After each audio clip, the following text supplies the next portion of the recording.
today I'm going to be doing another discussion video, and this month the topic I kind of want to discuss is watching the movie adaptation of a book without actually reading the book.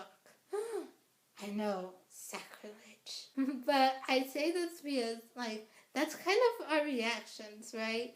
Is whenever we hear about a book to movie adaptation or book to TV adaptation, it's always like, oh, you have to read the book before you watch the movie. You can't just watch the movie. You must read the book first. And I kind of want to talk about this because what actually kind of brought this topic to mind is the movie or the book to movie adaptation of Everything Everything. So Everything Everything is a book by Nicola Yoon. It's contemporary, which you guys know I don't really read much contemporary, especially because I think it's more of a contemporary romance, which I really don't. I hardly do contemporary, and then contemporary romance is just no, and it's YA, so no. But I saw the trailer for the movie, and it actually looked really good, and I really wanted to see the movie after watching the trailer, because it looked really good. And then I kind of stopped and thought, and I was like, wait, now I've got to read the book before I see the movie. That's another book to add to my TBR pile, which is never, ever, ever ending. And honestly, I'm not even really excited about reading the book. And so I was kind of thinking about this, and I was like, why should I read the book before seeing the movie? A lot of times, like I said, I know as book lovers and avid book readers, we're always like, oh, you have to read the book first. You can't just watch the movie, because no, there's something wrong if you do that. You must read the book first. But I find that there's some movies that I will watch and enjoy, and I really don't feel the need to read the book. So I'm kind of starting to put myself more in the mindset of, if I don't want to read the book, then I'm not going to read the book.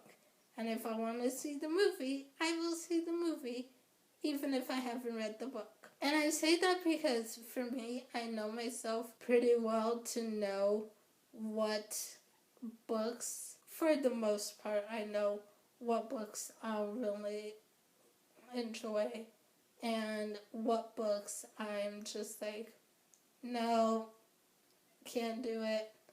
It's going to bore me, and I'm going to slug through it, and it's going to be awful. And so I know myself enough to know which books I can, read and really enjoy, and then ones that might be more of a struggle. And for me, contemporary is always way more of a struggle for me to read. And so I find that now more and more so, I will watch the movie adaptation without actually reading the book first. And I am totally okay with that.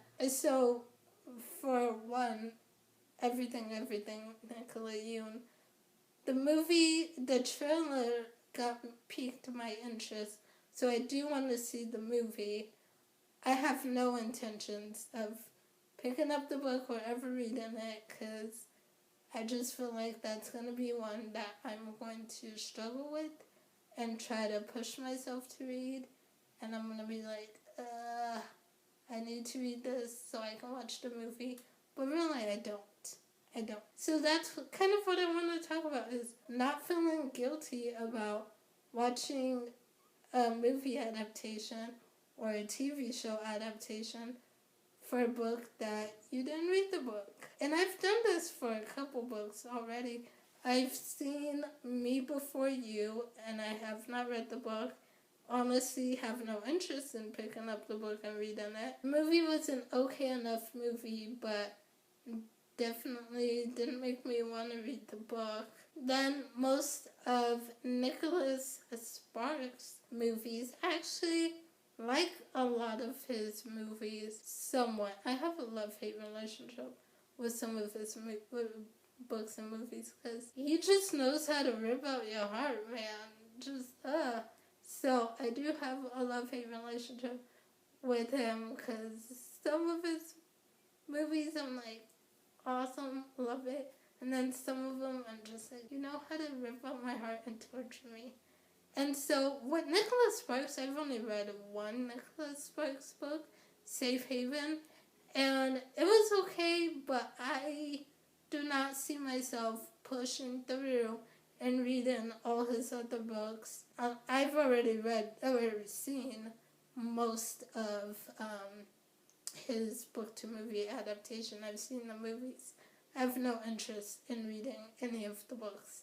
And sometimes, there's some books or there's some movie adaptations that actually are better than the books.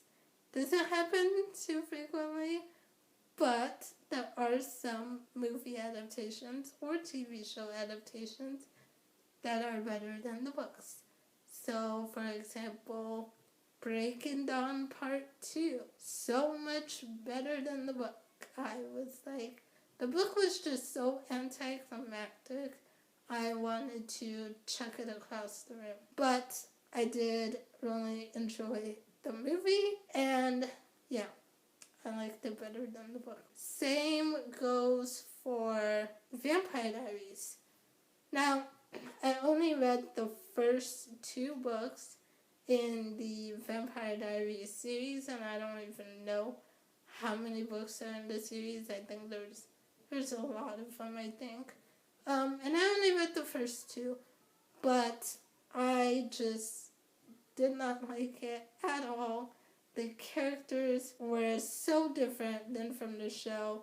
They were so shallow, and I just couldn't stand them. And maybe they would have gotten better as the series went on. I don't know. But that's a series I was fine DNFing and did not want to continue. And the show, much better than the book. And so I feel like you don't need to always read the book before seeing the movie. Now, I will say that if you're the type who likes to read the book before the movie or the show adaptation, and you're kind of like wondering, like, do I really need to read this one or not?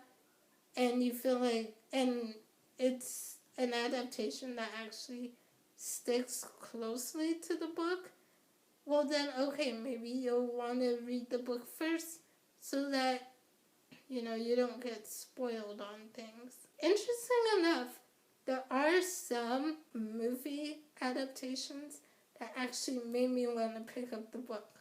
Like, there are some books that I had no interest picking them up and reading them until I saw the movies. And one of that is Hunger Games. I know, I was shocked because the Hunger Games is like huge, right? And so before the movie even came out, I tried reading the first Hunger Games. I just could not get into it really. And I actually didn't even read the series until after I saw the second movie, Catching Fire, because I saw the second movie and I got to the end and it was such a cliffhanger ending. I was like, I need to know what's going to happen now. So went and bought all the books and read through all the books. So that's one instance where the movie adaptation actually made me want to read the book. And then another instance of that was with The Martian, I saw the movie, absolutely loved the movie. Right after I saw the movie, went to Barnes & Noble, bought the book, and yet I still have not read the book yet.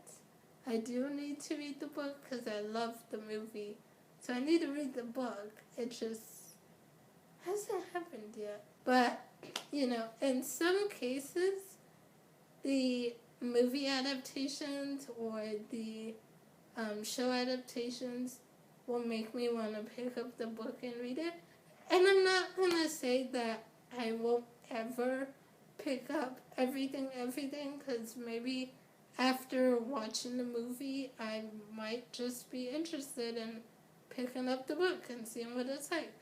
But I just know for me, I would say 95% of the time, I'm not going to really be able to get through a contemporary book and enjoy it. I struggle a lot of times with contemporary books.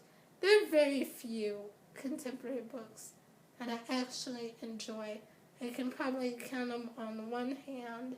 There's The Fault in Our Stars, 13 Reasons Why, and Red. I think those are and that's only 3 books. And I think those are the contemporary books that I really, really, really enjoy. I've read others that I'm it's okay. It's not bad, or, it's better than I thought it would be, so that's a pleasant surprise. But there's not many contemporary books that I'm just I love this. I'm too much into fantasy to really care much about contemporary. So, yeah, those are pretty much the 3 that I really, really enjoy. And then everything else is kind of okay, not bad, whatever. So that's why I'm most contemporary books I struggle to get through. I'm just I'm not going to do it. I'm not going to go through another If I Stay experience. Because that was one book that I was I saw the trailer and the trailer piqued my interest and I wanted to see the movie, but I felt like I had to read the book first. And the book was a short book. It's a super short book. And so I got the book and I ended up probably skimming 85% of the book because it just bored me to tears and drug on.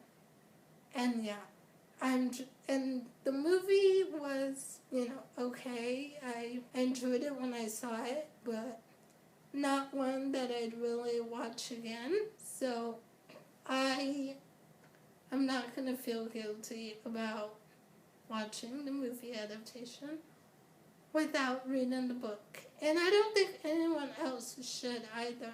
And I don't think anyone should make someone else feel guilty if they've watched the movie or show without reading the book. Who cares? It's fine. Read what you want to read. Watch what you want to watch. So that's just kind of my spiel for this month's discussion. It's kind of what I wanted to talk about since everything is coming out soon. And I do plan on seeing it. Just don't plan on reading the book. And like I said, maybe I'll see the movie and I'll love it so much that it'll change my mind and I want to read the book, but chances are not likely. So, yeah. That's pretty much it for this video, you guys. Let me know in the comments down below what your thoughts are. Do you feel you have to read the book before watching the movie or show adaptation? Do you feel guilty if you don't? What are your thoughts? Let me know in the comments below, and I will see you guys soon with another video. Bye.